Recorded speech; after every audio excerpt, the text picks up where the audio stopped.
ഈശോ മിശിഹായ്ക്ക് സ്തുതിയായിരിക്കട്ടെ. സത്യവിശ്വാസം ഈ പ്രോഗ്രാമിൻ്റെ മറ്റൊരു എപ്പിസോഡിലേക്ക് എല്ലാ പ്രിയപ്പെട്ട പ്രേക്ഷകർക്കും സ്വാഗതം.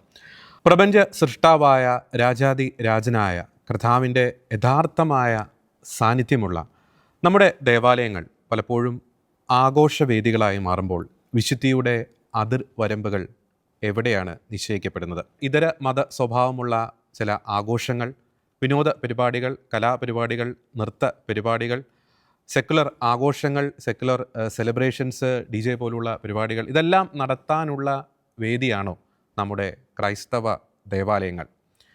പലപ്പോഴും നമ്മുടെ തലമുറയ്ക്ക് പറ്റുന്ന ഒരു അപജയം എന്ന് പറയുന്നത് ഇത്തരത്തിലുള്ള സെക്കുലർ ആഘോഷങ്ങളിൽ പങ്കെടുക്കുമ്പോൾ അവർ കാണിക്കുന്ന ആവേശത്തിൻ്റെ 100-ലൊരു അംശം പലപ്പോഴും നമ്മുടെ കാത്തലിക് സെലിബ്രേഷൻസിൽ അവർ പങ്കെടുക്കുമ്പോൾ അവർക്ക് ഉണ്ടാകുന്നില്ല എന്നതാണ് നാം നേരിടുന്ന ഏറ്റവും വലിയ അപജയം. ഇന്ന് ദേവാലയത്തിനുള്ളിലേക്ക്, നമ്മുടെ ക്രൈസ്തവ ദേവാലയത്തിന് ഉള്ളിലേക്ക് കടന്നുകൂടിയിരിക്കുന്ന ഇത്തരത്തിലുള്ള അപജയങ്ങൾ, ആത്മീയമായിട്ടുള്ള അപജയങ്ങൾ, ഇത് നമുക്ക് നൽകുന്ന മുന്നറിയിപ്പുകൾ എന്തൊക്കെ? ഈ വിഷയങ്ങളാണ് ഇന്ന് സത്യവിശ്വാസം ഈ ഒരു പ്രോഗ്രാമിൽ ചർച്ച ചെയ്യാൻ ആഗ്രഹിക്കുന്നത്. ഞാൻ ജോർജിയനോടൊപ്പമുള്ളത് അരുൺ.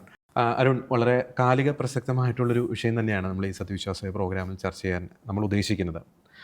പലപ്പോഴും എനിക്ക് തോന്നുന്നു ഏറ്റവും ആദ്യത്തെ ഘട്ടത്തിൽ നമുക്ക് ചൂണ്ടിക്കാണിക്കാൻ സാധിക്കുന്ന ഒരു വിഷയം എന്ന് പറയുന്നത്, ഇന്ന് നമ്മുടെ ദേവാലയങ്ങളെ പലപ്പോഴും പലരെങ്കിലും, എല്ലാവരുമല്ല പലരെങ്കിലും, വളർന്നു വരുന്ന തലമുറയിലെ, പുതുതലമുറയിലെ പലരെങ്കിലും ഇഷ്ടികയും കോൺക്രീറ്റും കൊണ്ടുണ്ടാക്കിയ വെറും ഒരു കെട്ടിടമായി മാത്രം പലപ്പോഴും കാണുന്നുണ്ടോ എന്നൊരു സംശയം ജനിക്കുന്നുണ്ട്.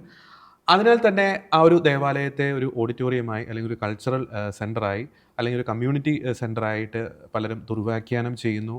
അത്തരത്തിലുള്ള കാഴ്ചപ്പാടോടെ, അത്തരത്തിലുള്ള കണ്ണോടുകൂടി തന്നെ നമ്മുടെ ദേവാലയങ്ങളെ കാണും. അതിൻ്റെ തൽഫലമായിട്ടാണ് എനിക്ക് തോന്നുന്നു, നമ്മൾ നേരത്തെ ഇൻട്രോയിൽ സൂചിപ്പിച്ചതുപോലെ ഇതരമത സ്വഭാവമുള്ള ചില ആഘോഷങ്ങൾ, സെക്കുലർ ആഘോഷങ്ങൾ, വിനോദ പരിപാടികൾ, അല്ലെങ്കിൽ DJ കാര്യങ്ങൾ, അത്തരത്തിലുള്ള കാര്യങ്ങൾ നമ്മുടെ ദേവാലയത്തിൻ്റെ ഉള്ളിലേക്ക് കടന്നു വരുന്നു എന്നത് ഏറ്റവും ആശങ്ക ജനിപ്പിക്കുന്ന ഒരു കാര്യം തന്നെയാണ് എന്നത് തുടക്കത്തിൽ തന്നെ പറയാൻ ആഗ്രഹിക്കുകയാണ്.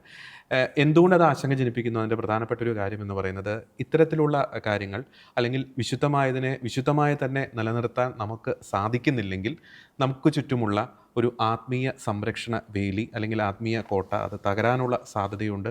ഒപ്പം തന്നെ വരും തലമുറയിലേക്ക് നമ്മൾ കൊടുക്കുന്ന സന്ദേശം എത്രത്തോളം ക്രിസ്തീയമാണ് എന്ന ചോദ്യം കൂടി അവിടെ ഉയരുന്നുണ്ട്. അപ്പോൾ അത്തരത്തിൽ നോക്കുമ്പോൾ വളരെ വലിയൊരു പ്രശ്നം തന്നെയല്ലേ നമ്മൾ ഈ വിഷയങ്ങളുമായി ബന്ധപ്പെട്ട് ഈ ആനുകാലിക സംഭവങ്ങളുടെ പശ്ചാത്തലത്തിൽ, അല്ലെങ്കിൽ ആനുകാലിക ചില ആഘോഷങ്ങളുടെയൊക്കെ ഒരു പശ്ചാത്തലത്തിൽ നാം നോക്കുമ്പോൾ നമ്മുടെ ദേവാലയത്തിലും, അല്ലെങ്കിൽ ദേവാലയത്തിൻ്റെ തിരുമുറ്റത്തുമൊക്കെ നടമാടിക്കൊണ്ടിരിക്കുന്നത്? ജോർജി, പലപ്പോഴും നമ്മുടെ യുവതയ്ക്ക് ഇപ്പോൾ ദേവാലയം എന്താണെന്ന് പോലും അറിയാത്ത ഒരവസ്ഥയാണ്. ശരിക്കും ഇപ്പോൾ ജോർജി ആഘോഷങ്ങളെ കുറിച്ചാണ് പറഞ്ഞത്. ഏറ്റവും പരമമായ ആഘോഷം ഏതാണ്? ക്രൈസ്തവരെ സംബന്ധിച്ചിടത്തോളം ഏറ്റവും പരമമായ ആഘോഷം പരിശുദ്ധ കുർബാന തന്നെയാണ്. അതുപോലെ തന്നെ ഏറ്റവും പരമമായ ആരാധന ഏതാണ്? അതും പരിശുദ്ധ കുർബാനയാണ്. ഇതേക്കുറിച്ച് അറിവില്ലാത്തവരാണ് ദേവാലയത്തിൽ അവർക്ക് തോന്നിയതുപോലെയുള്ള കാര്യങ്ങളിലേക്ക് അവർ പ്രവേശിക്കുന്നത്. യെസ്, അത് വളരെ കറക്റ്റാണ് അരുൺ. ഞാൻ ഒരു കാനൻ നിയമം 1210 നമ്മുടെ ഇന്നത്തെ എപ്പിസോഡ്, അല്ലെങ്കിൽ നമ്മൾ ഇന്ന് ചർച്ച ചെയ്യുന്ന വിഷയവുമായി ബന്ധപ്പെട്ട് വളരെയധികം പ്രസക്തമാണ് എന്ന് എനിക്ക് തോന്നുന്നു. അതൊന്ന് പങ്കുവയ്ക്കാൻ ഞാൻ ആഗ്രഹിക്കുകയാണ്. കാനൻ നിയമം 1210 ഇപ്രകാരമാണ് പറയുന്നത്: ഒരു വിശുദ്ധ സ്ഥലത്ത് ദൈവാരാധനയ്ക്കും ഭക്തിക്കും മതജീവിതത്തിൻ്റെ വളർച്ചയ്ക്കും സഹായിക്കുന്ന കാര്യങ്ങൾ മാത്രമേ അനുവദിക്കാവൂ. സ്ഥലത്തിൻ്റെ വിശുദ്ധ സ്വഭാവത്തോട് പൊരുത്തപ്പെടാത്ത കാര്യങ്ങൾ നിരോധിക്കപ്പെടണം. ചില പ്രത്യേക സാഹചര്യങ്ങളിൽ വിശുദ്ധിയുടെ സ്വഭാവത്തോട് വിരോധമില്ലാത്ത മറ്റു ഉപയോഗങ്ങൾ അനുവദിക്കാമെന്ന് code of canon law regarding sacred places എന്ന ആ ഒരു ഖണ്ഡികയിൽ കൃത്യമായി പറയുന്നുണ്ട്. അപ്പോൾ നമ്മുടെ ഇന്നത്തെ ചർച്ചയുടെ ഒരു കോർ കാര്യം ഇതിനകത്ത് തന്നെ പറയുന്നുണ്ട്. ഒരു വിശുദ്ധ സ്ഥലത്ത് ദൈവാരാധനയ്ക്കും ഭക്തിക്കും മതജീവിതത്തിൻ്റെ വളർച്ചയ്ക്കും സഹായിക്കുന്ന കാര്യങ്ങൾ മാത്രമേ അനുവദിക്കാവൂ. സ്ഥലത്തിൻ്റെ വിശുദ്ധ സ്വഭാവത്തോട് പൊരുത്തപ്പെടാത്ത കാര്യങ്ങൾ നിരോധിക്കപ്പെടണം. അങ്ങനെയാണോ കാര്യങ്ങൾ നടക്കുന്നത് എന്ന് നമ്മളൊന്ന് ചിന്തിക്കേണ്ടിയിരിക്കും. ശരിക്കും നമ്മൾ ചിന്തിക്കുമ്പോൾ ദേവാലയം എന്ന് പറയുമ്പോൾ പല അർത്ഥങ്ങളുണ്ട് ദേവാലയത്തിന്. ഒന്ന്, നമുക്കറിയാവുന്ന നമ്മുടെ പള്ളി, നമ്മളെല്ലാവരും പോകുന്ന പള്ളികൾ. 2, നമ്മുടെ കുടുംബം, അതൊരു ദേവാലയമാണ്. 3, നമ്മുടെ ശരീരം, അത് പരിശുദ്ധാത്മാവിൻ്റെ ആലയമാണ്, ഒരു ദേവാലയമാണ്. ഈ ഒരു കാര്യം നമ്മൾ മനസ്സിൽ വെച്ചിട്ട് വേണം നമ്മൾ ഇനി തുടർന്ന് സംസാരിക്കാനായിട്ട്. എപ്പോഴും ദേവാലയത്തിൽ നടക്കേണ്ടത് ആരാധനയാണ്. അതിനപ്പുറത്തേക്കുള്ളൊരു കാര്യം ദേവാലയത്തിൽ നടക്കാതിരിക്കുന്നത് തന്നെയാണ് എപ്പോഴും ഉചിതമായിരിക്കുന്നത്. പക്ഷേ പലപ്പോഴും പല സാംസ്കാരിക ആഘോഷങ്ങൾ എന്ന പേരിലോ അല്ലെങ്കിൽ ജോർജ് മൂവ് സൂചിപ്പിച്ച പോലെ DJ പാർട്ടി, ഇതുപോലെ പല പല ഐറ്റംസ് നമ്മുടെ പള്ളികളുടെ ഉള്ളിലേക്ക് കയറി വരുന്നത് നമ്മൾ കണ്ടിട്ടുണ്ട്. പലപ്പോഴും അത്തരം പ്രോഗ്രാമുകൾ വരുമ്പോഴാണ് നമ്മുടെ ദേവാലയങ്ങൾ പലപ്പോഴും സജീവമാകുന്നത്. അവിടെ യൂത്തൊക്കെ ഒന്ന് സംഘടിച്ച് വരുന്നത്, അവിടെ യൂത്തിനെയൊക്കെ കാണാൻ സാധിക്കുന്നത് ആ സമയത്താണ്. അതിൻ്റെ ഉള്ളിലുള്ള സ്പിരിറ്റ് എന്താണെന്ന് നമ്മൾ എപ്പോഴെങ്കിലും ചിന്തിച്ചിട്ടുണ്ടോ?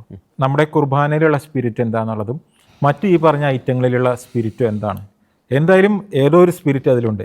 അപ്പോൾ ഏത് സ്പിരിറ്റാണ് ദേവാലയത്തിന് അനുയോജ്യമായ സ്പിരിറ്റ് എന്ന് തിരിച്ചറിയാതെ പോകുമ്പോൾ ഇതുപോലെയുള്ള പല പല ആഘോഷങ്ങളും പല ഡാൻസുകളും നൃത്തങ്ങളും ഒക്കെ ദേവാലയത്തിലേക്ക് കടന്നു വരും. ഓക്കെ, അതിനകത്ത് ഒരു പ്രധാനപ്പെട്ട ഒരു കാര്യം എന്ന് എനിക്ക് തോന്നുന്നു, അതായത് എല്ലാ നല്ല പരിപാടിയും ദേവാലയത്തിനുള്ളിൽ നടത്താൻ പാടില്ല. അങ്ങനെ അത് പറയാൻ കാരണം എന്ന് വെച്ചിട്ടുണ്ടെങ്കിൽ പലപ്പോഴും നമ്മൾ ഇത്തരം കാര്യങ്ങൾ മുന്നോട്ട് വയ്ക്കുമ്പോൾ ആ പരിപാടിയുടെ പോസിറ്റീവ് വശങ്ങൾ അല്ലെങ്കിൽ നെഗറ്റീവ് വശങ്ങളായിരിക്കും ചിലപ്പോൾ ചർച്ചയാകുന്നത്. നമുക്കറിയാം, എല്ലാ നല്ല പരിപാടിയും ദേവാലയത്തിനകത്ത് നടത്താൻ പാടില്ല. പലപ്പോഴും നമ്മൾ ഇത് തമ്മിലുള്ള ഒരു ഡിഫറൻസ് ചർച്ചയാക്കുന്നില്ല. അതായത് ഒരു പരിപാടി നല്ലതാണോ അല്ലയോ എന്നത് മറ്റൊരു ചോദ്യം, അത് ദേവാലയത്തിനകത്ത് നടത്തണോ വേണ്ടയോ എന്നത് അത് മറ്റൊരു ചോദ്യമാണ്. പലപ്പോഴും നമ്മളിങ്ങനെ കാര്യങ്ങൾ, ആശങ്കകൾ ഉന്നയിക്കപ്പെടുമ്പോൾ ഇത് രണ്ടും തമ്മിൽ അങ്ങ് മിക്സ് ചെയ്ത്, അല്ലെങ്കിൽ ആ നടത്താൻ പോകുന്ന പർട്ടിക്കുലർ പരിപാടിക്ക് എന്താണ് കുഴപ്പം, അത് നടത്തി കഴിഞ്ഞാൽ ആകാശം ഇടിഞ്ഞു വീഴുമോ, അല്ലെങ്കിൽ എന്താണ് പ്രശ്നം എന്ന ആ പ്രോഗ്രാമിൻ്റെ എന്താ പറയുക ഗുണഫലങ്ങൾ അല്ലെങ്കിൽ പോസിറ്റീവ് നെഗറ്റീവ് അവിടെ ചർച്ച ചെയ്യണം. പക്ഷേ അത് ദേവാലയത്തിനകത്ത് നടത്തണോ വേണ്ടയോ എന്നൊരു കാര്യം പലരും അത് ചർച്ച ചെയ്യുന്നില്ല എന്നതാണ് ഒരു യാഥാർത്ഥ്യമായിട്ടുള്ള. ജോർജ്, ദേവാലയത്തിനകം മാത്രമല്ല, ദേവാലയം പരിശുദ്ധമാണ്, അതുപോലെ തന്നെ ദേവാലയത്തിന്റെ അങ്കണവും.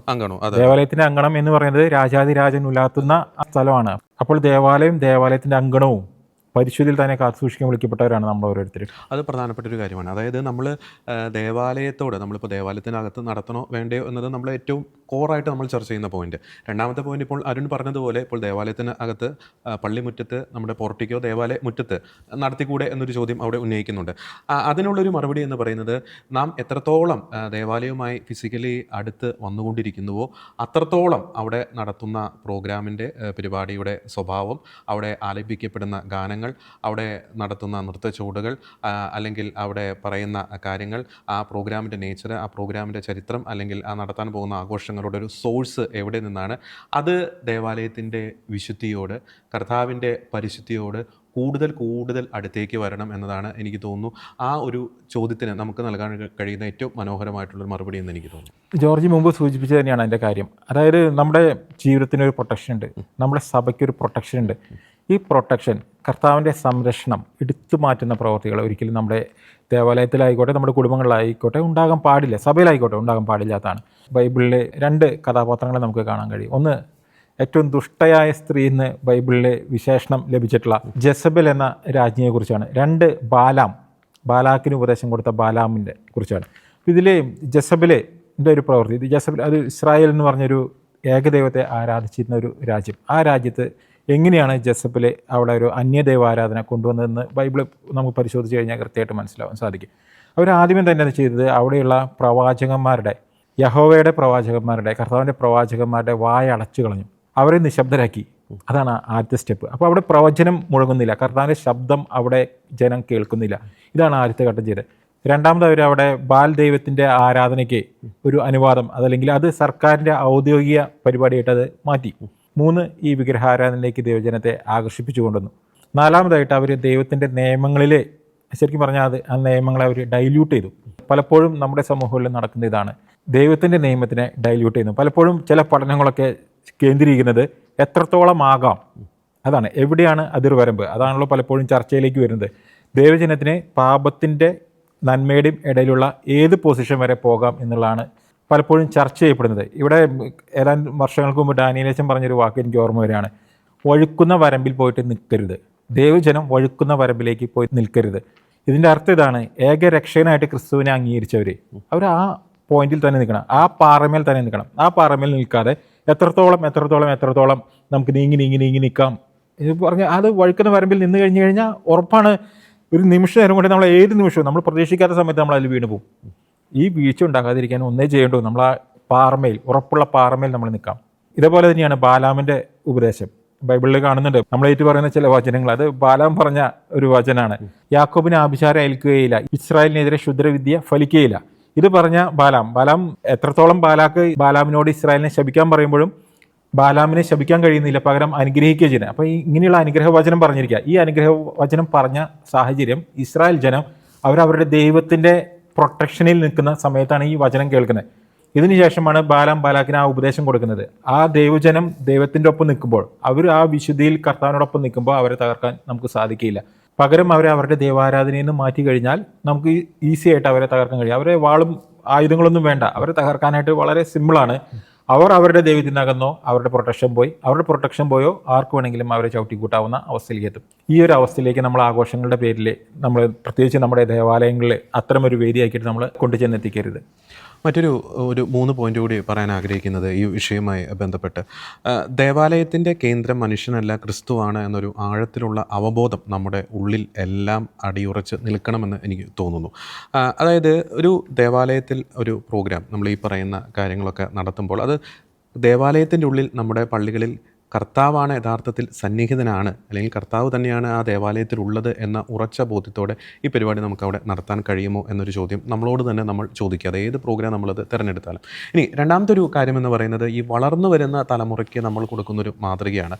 ഈ ഒരു ഓഡിറ്റോറിയത്തിൽ അല്ലെങ്കിൽ ഒരു കൾച്ചറൽ സെൻറ്ററിലെ അതേ അറ്റ്മോസ്ഫിയർ ഒരു കുട്ടി ദേവാലയത്തിലും കാണുകയാണെങ്കിൽ, അല്ലെങ്കിൽ അത്തരത്തിലുള്ള കാഴ്ചകൾ കണ്ടുകൊണ്ടാണ് ആ കുട്ടി വളരുന്നതെങ്കിൽ, ആ കുട്ടിയുടെ ഭാവി അല്ലെങ്കിൽ ഒരു കൾച്ചറൽ, ഒരു കാത്തലിക് ഐഡൻറ്റിറ്റി അല്ലെങ്കിൽ ക്രിസ്ത്യൻ ഐഡൻറ്റിറ്റി എത്രത്തോളം അത് ഭംഗിയായിട്ട് ഫോം ചെയ്യാൻ സാധിക്കും എന്നൊരു കാര്യം കൂടി നമ്മൾ അവിടെ വളരെ ഗൗരവമായി നമ്മളൊന്ന് ചിന്തിക്കണം എന്ന് എനിക്ക് തോന്നുന്നു.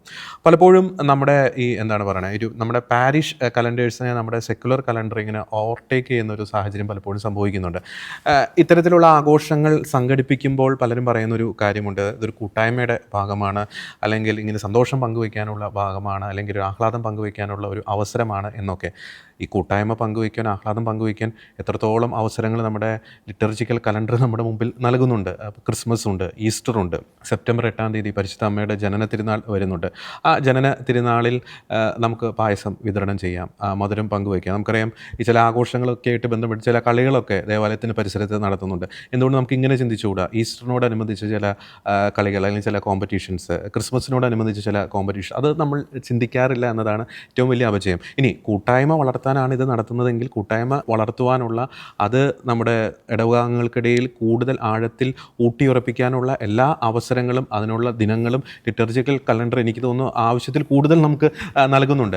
അതിലേക്കൊന്നും പലപ്പോഴും നമ്മുടെ ഫോക്കസ് പോകുന്നില്ല എന്നതാണ് നമ്മുടെ ഏറ്റവും വലിയ ഒരു ദുരവസ്ഥ എന്ന് പറയുന്നത്. ഞാൻ തുടക്കത്തിൽ പറഞ്ഞതുപോലെ ഇത്തരത്തിലുള്ള ആഘോഷങ്ങളിൽ പങ്കെടുക്കുന്ന ഒരു എക്സൈറ്റ്മെൻറ്റ്, ഒരു ആവേശം, അതിൻ്റെ പകുതിയിൽ ഒരു അംശം പോലും നമ്മുടെ കാത്തലിക് ആയിട്ടുള്ള, റിലീജിയസ് ആയിട്ടുള്ള, നമ്മുടെ ക്രിസ്ത്യൻ ഐഡൻറ്റിറ്റി തുളുമ്പി നിൽക്കുന്ന തിരുനാളുകളിലും അല്ലെങ്കിൽ ആഘോഷങ്ങളിലും പങ്കെടുക്കുമ്പോൾ നമ്മുടെ യുവതലമുറ എന്നതിനേക്കാൾ ഉപരി പലർക്കും ഉണ്ടാകുന്നില്ല എന്നതാണ് ഈ കാലഘട്ടത്തിൻ്റെ സഭ നേരിടുന്ന ഏറ്റവും വലിയൊരു അപജയം എന്ന് പറയുന്നത്. അതിനെ പലപ്പോഴും ഇങ്ങനെ ലഘൂകരിക്കുന്ന ഒരു അവസ്ഥയിലേക്ക് കാര്യങ്ങൾ പോകുന്നു. പലരും ഇങ്ങനെ പറയുന്നൊരു കാര്യമുണ്ട്, ഈ ഒരു സാഹചര്യത്തിൽ ക്രിസ്തു ആയിരുന്നെങ്കിൽ ക്രിസ്തു അതൊന്ന് കണ്ണടച്ചേനെ. അതാണ് പലപ്പോഴും നമ്മൾ കേൾക്കുന്ന ഒരു ഡയലോഗ് എന്ന് പറയുന്നത്. പക്ഷേ നമ്മളൊന്ന് ചിന്തിച്ച് നോക്കുക, ഈ ഒരു സാഹചര്യത്തിൽ ക്രിസ്തു ആണെങ്കിൽ ഈ കർത്താവിൻ്റെ സുവിശേഷ പഠനങ്ങളുടെ അടിസ്ഥാനത്തിൽ, പാരമ്പര്യങ്ങളുടെ അടിസ്ഥാനത്തിൽ, വിശുദ്ധരുടെ ജീവിതങ്ങളുടെ അടിസ്ഥാനത്തിൽ, വിശുദ്ധിക്ക് വേണ്ടി രക്തസാക്ഷിത്വം വരിച്ച വിശുദ്ധരുടെ പഠനങ്ങളുടെ അടിസ്ഥാനത്തിൽ, അവരുടെ ജീവിത സാക്ഷ്യങ്ങളുടെ അടിസ്ഥാനത്തിൽ ഇത്തരം സാഹചര്യങ്ങളിൽ കർത്താവായിരുന്നെങ്കിൽ, വിശുദ്ധരായിരുന്നെങ്കിൽ എന്ത് ചെയ്യുമെന്ന് നമ്മൾ ആഴത്തിൽ ഒന്ന് പഠിക്കേണ്ടത് നല്ലതാണ്. പലപ്പോഴും ന്യായീകരിക്കാൻ വേണ്ടി നമ്മൾ കർത്താവിൻ്റെ തലയിലേക്ക് ഇതെല്ലാം ഇട്ട് കൊടുക്കുന്നു. കർത്താവ് അത് നോക്കിക്കോളും, കുഴപ്പമൊന്നുമില്ല, കർത്താവിന് അത് അറിയാവുന്ന കാര്യമാണ്, കർത്താവാണ് ഈ സാഹചര്യത്തിലെങ്കിൽ അത് കർത്താവ് കണ്ണടച്ചോളും എന്ന കാര്യമൊക്കെ പലരും പറയുന്നുണ്ട്. പക്ഷേ കൃത്യമായി സുവിശേഷ ദർശനങ്ങളെക്കുറിച്ച്, കർത്താവിൻ്റെ പഠനങ്ങളെക്കുറിച്ച്, സഭയുടെ പാരമ്പര്യങ്ങളെക്കുറിച്ച്, സഭാ പഠനങ്ങളെക്കുറിച്ച് കൃത്യമായിട്ട് അവബോധമില്ലാത്തവരാണ് ഇത്തരത്തിലുള്ള മിഥ്യാധാരണകൾ സമൂഹത്തിൻ്റെ ഇടയിൽ അല്ലെങ്കിൽ വിശ്വാസി സമൂഹത്തിൻ്റെ ഇടയിൽ പ്രചരിപ്പിക്കുന്നത് എന്നതൊരു യാഥാർത്ഥ്യമായിട്ടുള്ളൊരു കാര്യമാണ്. മറ്റൊരു കാര്യം ഞാൻ നേരത്തെ പറഞ്ഞതിൻ്റെ ഒരു തുടർച്ചയായിട്ട് പറയാൻ ആഗ്രഹിക്കുന്ന ഒരു കാര്യം എന്ന് പറയുന്നത്, പലപ്പോഴും ഇത്തരത്തിലുള്ള സെക്കുലർ ആഘോഷങ്ങളിൽ നമ്മുടെ ക്രിസ്തീയ തലമുറ അല്ലെങ്കിൽ ക്രൈസ്തവർ പങ്കെടുക്കുന്നത് കാണുമ്പോൾ, ഞാൻ നേരത്തെ പറഞ്ഞതുപോലെ ഈ കൂട്ടായ്മ പങ്കുവയ്ക്കാൻ ക്രൈസ്തവർക്ക് വേറൊരു മാർഗവുമില്ല, വേറൊരു അവസരവുമില്ല എന്ന് തോന്നത്തക്ക രീതിയിലാണ് ഇത്തരത്തിലുള്ള ഇതരമത സ്വഭാവമുള്ള പല ആഘോഷങ്ങളിലും, സെക്കുലർ ആഘോഷങ്ങളിലും പലരും പങ്കെടുക്കുന്നത് എന്നതാണ് ദൗർഭാഗ്യകരമായിട്ടുള്ള ഒരു കാര്യമെന്ന് പറയുന്നത്. നേരത്തെ അരുൺ പറഞ്ഞൊരു കാര്യമുണ്ട്, യുവജനങ്ങളെ പള്ളിയിലേക്ക് ആകർഷിക്കുവാൻ ഇത്തരം കാര്യങ്ങൾ അനിവാര്യമായേ തീരൂ എന്ന് ചില ന്യൂജൻ തലമുറയിൽപ്പെട്ട ചിലരൊക്കെ ഇങ്ങനെ വാദിക്കുന്ന ഒരു കാര്യമുണ്ട്. നമ്മൾ യുവജനങ്ങളെ കൊണ്ടുവരേണ്ടത് പള്ളി കോമ്പൗണ്ടിലേക്കല്ല, ക്രിസ്തുവിലേക്കാണ് നമ്മൾ കൊണ്ടുവരേണ്ടത്. ഒരുപക്ഷെ ഇത്തരത്തിലുള്ള ആഘോഷങ്ങൾക്ക്, DJ പാർട്ടികൾക്ക്, പാട്ടിനും നൃത്തത്തിനൊക്കെ യുവജനങ്ങളെ പള്ളി കോമ്പൗണ്ടിലേക്ക് ആകർഷിക്കാൻ സാധിക്കും. പക്ഷേ പള്ളിയുടെ ഉള്ളിലേക്കോ ക്രിസ്തുവിലേക്കോ പെർമനൻ്റായിട്ട് ഒരു സ്ഥായിയായി അവരെ ആകർഷിക്കാൻ സാധിക്കുകയില്ല എന്നതാണ് ഇന്നത്തെ ഏറ്റവും വലിയൊരു ദുരവസ്ഥയായിട്ട് നമുക്ക് ചൂണ്ടിക്കാണിക്കാൻ നമ്മൾ ആഗ്രഹിക്കുന്ന ഒരു കാര്യം എന്ന് പറയുന്നത്. ജോർജ്, പലപ്പോഴും ഇത്തരം ആഘോഷങ്ങൾ മതസൗഹാർദ്ദം എന്ന ലെവലിലാണ് നടത്തപ്പെടുന്നത്. പള്ളിയിലാണെങ്കിലും നടത്തപ്പെടുന്നത് മതസൗഹാർദ്ദം എന്ന ലെവലിലാണ്. പക്ഷെ ഞാൻ ശ്രദ്ധിച്ചിട്ടുള്ള ഒരു കാര്യമുണ്ട്, പള്ളിക്കകത്ത് നടക്കുന്ന പരിപാടികളിൽ അല്ലെങ്കിൽ പള്ളി അങ്കണത്തിൽ നടക്കുന്ന കാര്യങ്ങളിൽ ഒരു ഇതര മതവിശ്വാസിയെ പോലും ഞാൻ കാണാനില്ല. ഒരുപക്ഷെ അത് ഉദ്ഘാടനം ചെയ്യാൻ വന്നിരിക്കുന്ന ചില വ്യക്തികൾ അവർ വേണമെങ്കിൽ മറ്റു മതസ്ഥരുണ്ട്. അപ്പോൾ ക്രൈസ്തവർക്ക് വേണ്ടി മാത്രമാണ് നമ്മൾ ആഘോഷം നടത്തുന്നത്. ക്രൈസ്തവർക്ക് വേണ്ടി നമ്മൾ എത്രത്തോളം ഈസ്റ്റർ നമ്മൾ ആഘോഷിച്ചിട്ടുണ്ട്. ഇപ്പോൾ പാതാളത്തിലേക്ക് താഴ്ത്തപ്പെട്ടവന് വേണ്ടി നടത്തുന്നതിനേക്കാൾ തന്നെ സ്വയം താഴ്ത്തി ഉത്ഥാനം ചെയ്ത, ഉയർത്തപ്പെട്ട ക്രിസ്തുവിനെ, ആ ഈസ്റ്റർ ആഘോഷം നമ്മൾ എത്രത്തോളം മനോഹരമായിട്ട് നമ്മൾ ആഘോഷിക്കുന്നുണ്ട്. ഈ കാര്യങ്ങളും കൂടി നമ്മൾ ഇതോടൊപ്പം ചേർത്ത് പറയേണ്ടതാണ്. കാരണം പലപ്പോഴും നമ്മൾ ചിന്തിക്കാത്ത ചില കാര്യങ്ങളുണ്ട്. അത് ഒരു പർട്ടിക്കുലർ ആഘോഷത്തെക്കുറിച്ചല്ല ഞാൻ പറയുന്നത്. ഇപ്പോൾ DJ ആണെങ്കിലും എന്ത് എലമെൻ്റ് ആണെങ്കിലും അത് നമ്മുടെ ദേവാലയത്തിലേക്ക് കൊണ്ടുവരുമ്പോൾ അതിൻ്റെ കൂടെ ഒരു ശക്തിയും കൂടി വരുന്നുണ്ട്. അത് നമ്മൾ അറിയണം. നമ്മൾ ക്രിസ്തുവിന് ആരാധന കൊടുക്കുമ്പോൾ അവിടെ ക്രിസ്തുവിൻ്റെ ശക്തി അവിടെ വെളിപ്പെടുന്നുണ്ട്. ആ ദേവാലയത്തിൽ നമ്മുടെ ജീവിതത്തിൽ ക്രിസ്തുവിൻ്റെ ശക്തി നമ്മുടെ ജീവിതത്തിൽ വെളിപ്പെടുന്നുണ്ട്. ഇതേപോലെ തന്നെ മറ്റെന്ത് നമ്മൾ കൊണ്ടുവന്നു കഴിഞ്ഞാൽ അതിൻ്റെ കൂടെ ക്രിസ്തുവിനെ നമ്മെ അകറ്റുന്ന പല കാര്യങ്ങളും നമ്മൾ നമ്മുടെ ദേവാലയത്തിലേക്ക് കൊണ്ടുവരുന്നുണ്ട്. പ്രത്യേകിച്ച് DJ പാർട്ടി പോലെയുള്ള പല കാര്യങ്ങൾ, അതിലൂടെ തിന്മയുടെ ശക്തി നമ്മുടെ ജീവിതങ്ങളിലേക്ക് ബാധിക്കുന്നുണ്ട്. നമ്മുടെ പ്രൊട്ടക്ഷൻ നമുക്ക് നഷ്ടപ്പെടുന്നുണ്ട്. പലപ്പോഴും പലരും പറഞ്ഞു കേട്ടിട്ടുണ്ട്, ഇപ്പോഴൊരു വിഷം, അത് വിഷമാണ് എന്ന് ഞാൻ അറിഞ്ഞില്ല എന്നതുകൊണ്ട് ഞാനത് കഴിച്ചു കഴിഞ്ഞാൽ അതിൻ്റെ എഫക്റ്റ് എനിക്ക് ഉണ്ടാകില്ല എന്ന് എനിക്ക് ചിന്തിക്കാൻ സാധിക്കില്ല. അത് അതിൻ്റേതായ റിസൾട്ട് അത് കാണിക്കും. ഇപ്പോൾ ഒരു ഷുഗർ പേഷ്യൻ്റ് ഈ ചായയിൽ മധുരമുണ്ടോ എന്ന് അറിഞ്ഞില്ല, അതാണ് ഞാൻ കഴിച്ചതെന്ന് പറഞ്ഞു കഴിഞ്ഞാൽ അയാളുടെ ഷുഗർ ലെവൽ കുത്തനെ ഉയർന്നിരിക്കും. അതുകൊണ്ട് തന്നെ എനിക്ക് അറിവുണ്ടായിരുന്നോ ഇല്ലയോ എന്നുള്ളതല്ല വിഷയം. ഇത്തരം കാര്യങ്ങളിൽ ഏറ്റവും കൂടുതൽ ഉത്തരവാദിത്തം കാണിക്കേണ്ടത് അതിൻ്റെ ഉത്തരവാദിത്തമുള്ളവർ തന്നെയാണ്. അത് സഭാ നേതൃത്വത്തിലും ഇടവക നേതൃത്വത്തിലും അതുപോലെ തന്നെ ആത്മായ നേതൃത്വത്തിലും അവർ ഇത്തരം കാര്യങ്ങൾ അറിയാത്തവർക്ക് കൂടി അവരെ അതിലേക്ക് ആകർഷിക്കുന്ന ഒന്നും ചെയ്ത് കൊടുക്കാതിരിക്കുക എന്നുള്ളതാണ്. പലപ്പോഴും എനിക്ക് തോന്നുന്നു ഈ ഒരു വിഷയത്തിൽ നമുക്ക് സംഭവിക്കുന്ന ഒരു വീഴ്ച എന്ന് പറയുന്നത് കർത്താവിൻ്റെ പരിശുദ്ധി അല്ലെങ്കിൽ കർത്താവ് യഥാർത്ഥത്തിൽ ആരാണ് എന്നതിനെ പറ്റിയുള്ള ഒരു വ്യക്തമായിട്ടുള്ള ധാരണ നമുക്ക് നഷ്ടപ്പെടുന്നു എന്നതാണ്. കർത്താവ് പരിശുദ്ധനാണ്. പരിശുദ്ധ ബൈബിളിലൂടെ ഉടനീളം നാം യാത്ര ചെയ്യുമ്പോൾ കർത്താവിൻ്റെ പരിശുദ്ധിയെക്കുറിച്ചുള്ള മനോഹരമായിട്ടുള്ള വിവരണങ്ങൾ നമുക്ക് ലഭിക്കാൻ സാധിക്കും. അവനിൽ അശുദ്ധിയില്ല. കർത്താവ് പരിശുദ്ധനാണ്. മാലാഖമാർ അവൻ്റെ മുമ്പിൽ കുമ്പിടുന്നു. അത്രത്തോളം പരിശുദ്ധനായിട്ടുള്ള കർത്താവിൻ്റെ ആലയമാണ് നമ്മുടെ ദേവാലയങ്ങൾ എന്ന് പറയുന്നത്. ലോകത്തിൻ്റെ ഒരു കണ്ണിലൂടെ ചിന്തിച്ചു നോക്കുമ്പോൾ ചില ഇടങ്ങളിലേക്ക് അല്ലെങ്കിൽ ചില സാഹചര്യങ്ങളിലേക്ക് നാം പ്രവേശിക്കുമ്പോൾ നമ്മൾ പോലും അറിയാതെ നമ്മുടെ മനോഭാവങ്ങളിൽ, നമ്മുടെ ബോഡി ലാംഗ്വേജിൽ, നമ്മുടെ ഇടപെടലുകളിൽ നമ്മൾ പോലും അറിയാതെ ചില മാറ്റങ്ങൾ അല്ലെങ്കിൽ ചില ചേഞ്ചസ് സംഭവിക്കുന്നുണ്ട്. ഒരു ഉദാഹരണം പറയുകയാണെങ്കിൽ, നമുക്ക് ഒരു കോടതി മുറിയിലേക്ക് പ്രവേശിക്കുമ്പോൾ നമ്മൾ ആ കോടതി മുറിയിൽ ആദരപൂർവ്വമാണ് പെരുമാറുന്നത്. അല്ലെങ്കിൽ ഒരു ആശുപത്രിയിൽ, ഒരു ICUവിൽ നമ്മൾ പ്രവേശിക്കുമ്പോൾ നമ്മളവിടെ അങ്ങനെ ബഹളം വയ്ക്കുകയില്ല. വളരെ നിശബ്ദമായിട്ട് ആ പ്രദേശത്തിൻ്റെ അല്ലെങ്കിൽ ആ റൂമിൻ്റെ ആ സാഹചര്യത്തിന് ഒത്തവണ്ണമാണ് നമ്മൾ പ്രതികരിക്കുന്നത്. ഒപ്പം നമുക്കറിയാം, നമ്മുടെ ദേശീയ പതാക ഉയർത്തുന്ന സമയത്ത് നമ്മൾ വളരെ ആദരവോടുകൂടി തന്നെ ആ പതാക ഉയർത്തുന്ന ആ ഒരു ചടങ്ങിനെ നമ്മൾ ആദരപൂർവ്വം തന്നെ നമ്മൾ വീക്ഷിക്കുന്നു. വളരെ ബഹുമാനപൂർവ്വം നമ്മൾ നിൽക്കുന്ന ഒരു സാഹചര്യമുണ്ട്. അങ്ങനെയെങ്കിൽ നമ്മൾ നേരത്തെ പറഞ്ഞതുപോലെ പരിശുദ്ധനായിട്ടുള്ള രാജനായിട്ടുള്ള പ്രപഞ്ചത്തിൻ്റെ സൃഷ്ടാവായിട്ടുള്ള കർത്താവ് വസിക്കുന്ന ആലയത്തിലേക്ക് നാം പ്രവേശിക്കുമ്പോൾ എത്രത്തോളം ഭയഭക്തി ആദരങ്ങളോടെയാണ് നമ്മൾ ആ ദേവാലയത്തിലേക്ക് പ്രവേശിക്കേണ്ടത്. ആ ദേവാലയത്തിൽ നടക്കുന്ന ചടങ്ങുകൾ അല്ലെങ്കിൽ ശുശ്രൂഷകൾ എത്രത്തോളം ആദരവോടുകൂടി തന്നെയാണ് നാം നടത്തേണ്ടത് എന്നത് നാം ഒന്ന് ചിന്തിക്കേണ്ടിയിരിക്കുന്നു. നമുക്കറിയാം, മത്തായിയുടെ സുവിശേഷം 21-ാം അധ്യായം 13-ാം തിരുവചനത്തിൽ കർത്താവ് ഇപ്രകാരം പറയുന്നുണ്ട്: എൻ്റെ ആലയം പ്രാർത്ഥനാലയം എന്ന് വിളിക്കപ്പെടും എന്നാണ് പറയുന്നത്. ഈ ഒരു പ്രാർത്ഥനാലയത്തെ നമ്മൾ ഇന്നത്തെ സാഹചര്യത്തിൽ മറ്റെന്തെങ്കിലും ആക്കി മാറ്റുന്നുണ്ടോ എന്നൊരു കാര്യം കൂടി നമ്മൾ ചിന്തിക്കേണ്ടതാണ്. എനിക്ക് തോന്നുന്നു ദേവാലയത്തിൻ്റെ ആ ഒരു പരിശുദ്ധിയുടെ ആ ഒരു ഉദാഹരണം, ആ ഒരു മഹനീയത അത് കൃത്യമായി മനസ്സിലാക്കുവാൻ പരിശുദ്ധ ബൈബിളിലെ ഒരു ഉദാഹരണം, ഒരു സംഭവം ഒന്ന് കോട്ട് ചെയ്യാൻ ആഗ്രഹിക്കുകയാണ്. നമുക്കറിയാം പുറപ്പാടിൻ്റെ പുസ്തകം 3-ാം അധ്യായം 5-ാം തിരുവചനം. ആ ഒരു തിരുവചനത്തിൻ്റെ സാഹചര്യം ഇതാണ്. കത്തുന്ന മുൾപ്പടർപ്പിൽ കർത്താവ് സന്നിഹിതനായിരിക്കുന്നു. മോശ അതിനെ സമീപിക്കുന്നു. അപ്പോൾ കർത്താവ് പറയുന്ന ഒരു വചനമുണ്ട്, അതായത് അടുത്തേക്ക് വരരുത്, നിൻ്റെ കാലുകളിൽ നിന്ന് ചെരുപ്പ് അഴിച്ചു മാറ്റുക, എന്തെന്നാൽ നീ നിൽക്കുന്ന ആ സ്ഥലം വിശുദ്ധമാണ്. നമ്മളൊന്ന് ചിന്തിച്ച് നോക്കുക, മോശ നിൽക്കുന്ന ആ ഒരു സ്ഥലം എങ്ങനെ, ആ മണ്ണ് എങ്ങനെ വിശുദ്ധമായി മാറി? അതിൻ്റെ കെമിക്കൽ കോമ്പോസിഷനിലോ അല്ലെങ്കിൽ അതിൻ്റെ ഒരു ഫിസിക്കൽ സ്ട്രക്ചറിലോ ഏതെങ്കിലും തരത്തിലുള്ള മാറ്റം സംഭവിച്ചില്ല. മറിച്ച് എങ്ങനെയാണ് അവിടെ സംഭവിച്ചത്? അവിടെ ദൈവിക സാന്നിധ്യം കടന്ന് വരുന്ന ഒരു സാഹചര്യം ഉണ്ടായി. അപ്പോൾ നമുക്ക് ദൈവത്തിൻ്റെ പ്രത്യേക സാന്നിധ്യമാണ് ആ സ്ഥലത്തെ വിശുദ്ധീകരിച്ച് വേർതിരിച്ചത് എന്നത് വളരെ വ്യക്തമായിട്ട് നമുക്ക് പറയാൻ സാധിക്കും. നമുക്കറിയാം, മറ്റൊരു തരത്തിൽ പറയുകയാണെങ്കിൽ ദൈവ സാന്നിധ്യത്തെ തിരിച്ചറിയുന്നവൻ്റെ ബോഡി ലാംഗ്വേജ് പോലും മാറും എന്നതാണ് ഒരു വാസ്തവമായിട്ടുള്ള ഒരു കാര്യം. മോശയ്ക്ക് ദൈവത്തെക്കുറിച്ചുള്ള അല്ലെങ്കിൽ ദൈവ സാന്നിധ്യത്തെക്കുറിച്ചുള്ള ആ ഒരു അവബോധം ലഭിച്ചപ്പോൾ മോശയുടെ കാലിൽ കിടക്കുന്ന ചെരുപ്പ് പോലും അവന് ഒരു വിഷയമായി മാറി എന്നതാണ് വാസ്തവമായിട്ടുള്ള ഒരു കാര്യം. അങ്ങനെയെങ്കിൽ നമ്മൾ ദേവാലയത്തിലേക്ക് പ്രവേശിക്കുമ്പോൾ നമ്മുടെ സംസാരം, നമ്മുടെ വസ്ത്രധാരണം, നമ്മുടെ അവിടെ നടക്കുന്ന പരിപാടികൾ, നമ്മുടെ പെരുമാറ്റം എത്രത്തോളം ദൈവ സാന്നിധ്യത്തെക്കുറിച്ചുള്ള അവബോധത്തിൻ്റെ ഒരു പ്രതിഫലനമായി മാറണം എന്ന ഒരു കാര്യം കൂടി നമ്മൾ ചിന്തിച്ച് നോക്കുക. ഉൽപ്പത്തിയുടെ പുസ്തകത്തിൽ വീണ്ടും നാം കാണുന്നുണ്ട് 28-ാം അധ്യായം 28, 16, 17 തിരുവചനങ്ങൾ. അപ്പോൾ യാക്കോബ് ഉറക്കത്തിൽ നിന്നുണർന്നു, തീർച്ചയായും കർത്താവ് ഈ സ്ഥലത്തുണ്ട്, എന്നാൽ ഞാൻ അതറിഞ്ഞില്ല. ഭീതി പൂണ്ട് അവൻ പറഞ്ഞു, ഈ സ്ഥലം എത്ര ഭയാനകമാണ്, ഇത് ദൈവത്തിൻ്റെ ഭവനമല്ലാതെ മറ്റൊന്നല്ല, സ്വർഗത്തിൻ്റെ കവാടമാണ് ഇവിടം. കർത്താവിൻ്റെ സാന്നിധ്യത്തെക്കുറിച്ച്, ദേവാലയത്തിലെ കർത്താവിൻ്റെ സാന്നിധ്യത്തെക്കുറിച്ചുള്ള മനോഹരമായിട്ടുള്ളൊരു വിവരണമാണിത്. സ്വർഗത്തിൻ്റെ ഒരു കവാടമാണ് നമ്മുടെ ദേവാലയങ്ങൾ എന്ന് പറയുന്നത്.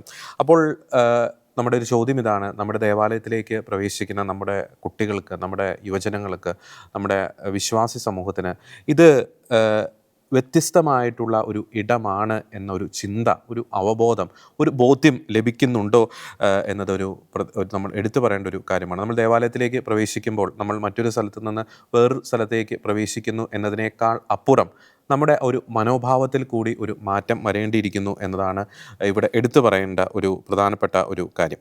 ഒപ്പം തന്നെ ലേവ്യരുടെ പുസ്തകം 10-ാം അധ്യായം 10-ാം തിരുവചനത്തിൽ നാം ഇപ്രകാരം വായിക്കുന്നുണ്ട്, വിശുദ്ധവും അവിശുദ്ധവും ശുദ്ധവും അശുദ്ധവും നിങ്ങൾ വേർതിരിച്ചറിയണമെന്ന കൃത്യമായിട്ടുള്ള മുന്നറിയിപ്പ് കർത്താവ് നമുക്ക് നൽകുന്നുണ്ട്. ഇന്നത്തെ കാലഘട്ടത്തിലേക്ക് വരുമ്പോൾ വിശുദ്ധമായത് ഏത്, അശുദ്ധമായത് ഏത് എന്നത് തിരിച്ചറിയാൻ നമുക്ക് സാധിക്കുന്നുണ്ടോ? വിശുദ്ധമായിടത്ത് വിശുദ്ധമായ കാര്യങ്ങളാണോ നാം ചെയ്യുന്നത്? വിശുദ്ധിയും അശുദ്ധിയും തമ്മിലുള്ള ആ വേർതിരിവ് കൃത്യമായി മനസ്സിലാക്കാൻ നമുക്ക് സാധിക്കുന്നുണ്ടോ എന്ന കാര്യം ആഴത്തിൽ നമ്മളൊന്ന് ചിന്തിക്കേണ്ടതാണ്. വീണ്ടും രാജാക്കന്മാരുടെ 1-ാം പുസ്തകം 8-ാം അധ്യായം 11-ാം തിരുവചനത്തിൽ ഇപ്രകാരം പറയുന്നുണ്ട്, കർത്താവിൻ്റെ മഹത്വം ആലയത്തിൽ നിറഞ്ഞു എന്നാണ് പറയുന്നത്. നമ്മുടെ ഓരോ ദേവാലയങ്ങളും കർത്താവിൻ്റെ മഹത്വം നിറഞ്ഞ ഇടങ്ങളാണ്.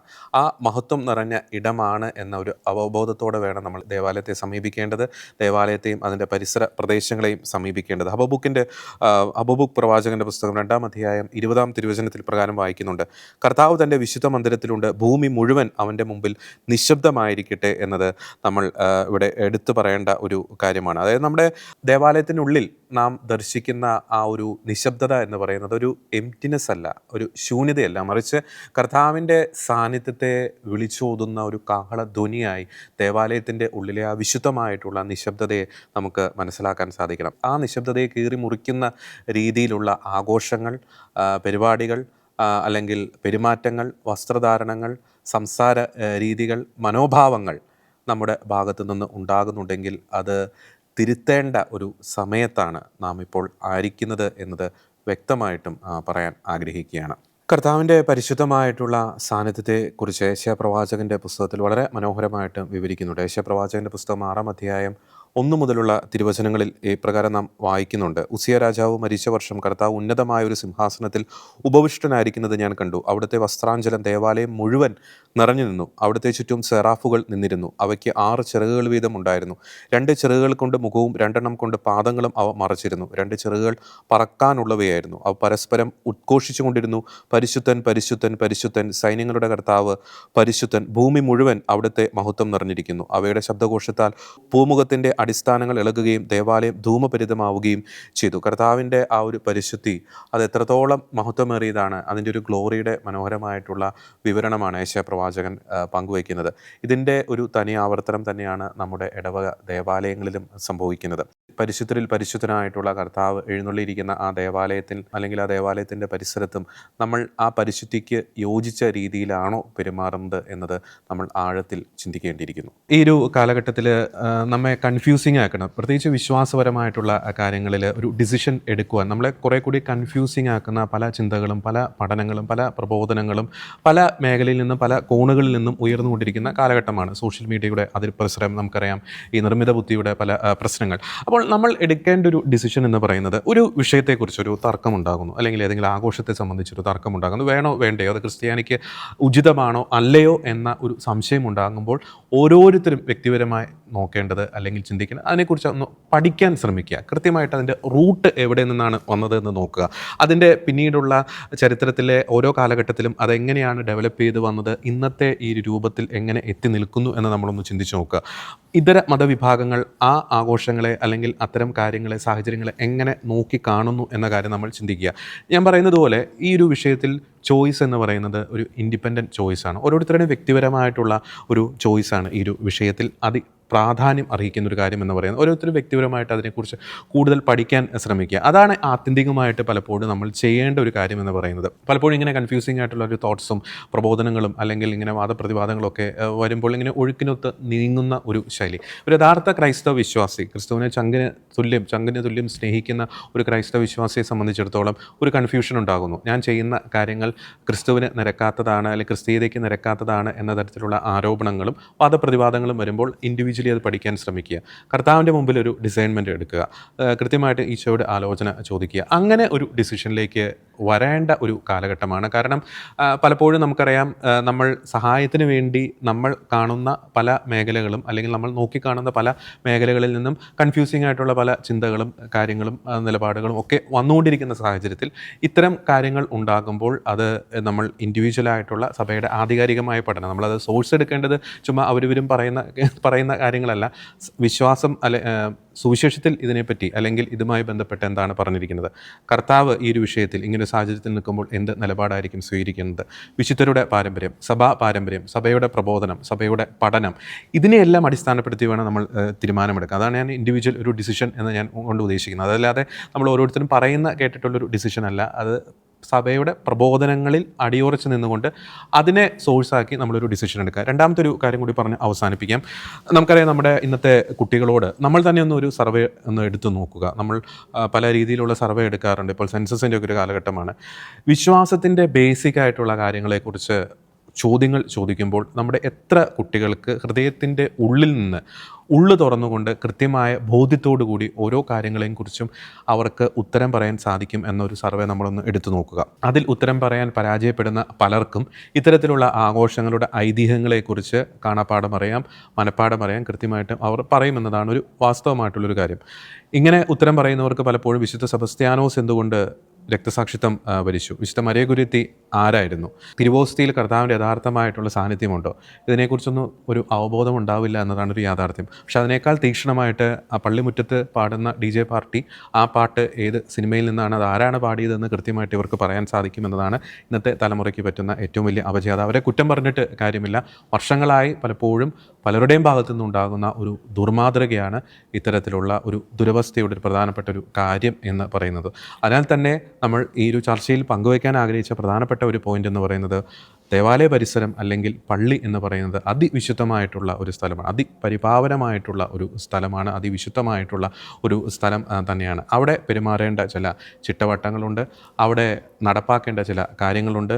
ആ ദേവാലയത്തിൻ്റെ ഉള്ളിൽ എന്തൊക്കെ കയറ്റാൻ പാടില്ല എന്നത് നമ്മൾ ആഴത്തിൽ നമ്മുടെ ഹൃദയത്തിൽ അടിവരയിട്ട് ഉറപ്പിക്കേണ്ട ചില കാര്യങ്ങൾ തന്നെയാണ്. അതിൽ അപജയം സംഭവിച്ചാൽ നേരത്തെ അരുൺ പറഞ്ഞതുപോലെ സംരക്ഷണ വേലി നഷ്ടപ്പെടും. ചരിത്രത്തിൽ പല സഭാ കൂട്ടായ്മകൾക്കും പല സഭാ സമൂഹങ്ങൾക്കും സംഭവിച്ച ഒരു വീഴ്ചയുടെ പ്രധാനപ്പെട്ട ഒരു കാര്യം എന്ന് പറയുന്നത്, ശത്രു പുറമേ നിന്ന് അവരെ ആക്രമിക്കാൻ വന്നു, പക്ഷേ അതിനു മുമ്പ് തന്നെ അവരുടെ ഉള്ളിലെ ആത്മീയ ശക്തി ആത്മീയ മതിൽ അത് തകർന്നു പോയി എന്നതാണ്. അത് തകരാൻ പല കാരണങ്ങളുണ്ട്, ആഭ്യന്തര പ്രശ്നങ്ങൾ ഉൾപ്പെടെ പല വിഷയങ്ങളുണ്ട്. പക്ഷേ അതിൽ ഏറ്റവും കൂടുതൽ മുന്നിട്ട് നിൽക്കുന്നത് ഇത്തരത്തിലുള്ള ആത്മീയ അപജയമാണ്, വിശ്വാസത്തിൽ വെള്ളം ചേർക്കുന്ന ഒരു നിലപാടാണ്, അങ്ങോട്ട് ചായാനും ഇങ്ങോട്ട് ചായാനും തയ്യാറായി നിൽക്കുന്ന ചില നിലപാടുകൾ ആണ്. ജോർജ്, ഇവിടെ ശ്രദ്ധിക്കേണ്ടത് 1-ാം പ്രമാണവും 6-ാം പ്രമാണവും ഇത് രണ്ടിലുമുള്ള ലംഘനങ്ങളിൽ ഉള്ള ഒരു സഭ നിലനിൽക്കാൻ യാതൊരു സാധ്യതയില്ല. അത് ചരിത്രം അതിൻ്റെ സാക്ഷിയാണ്.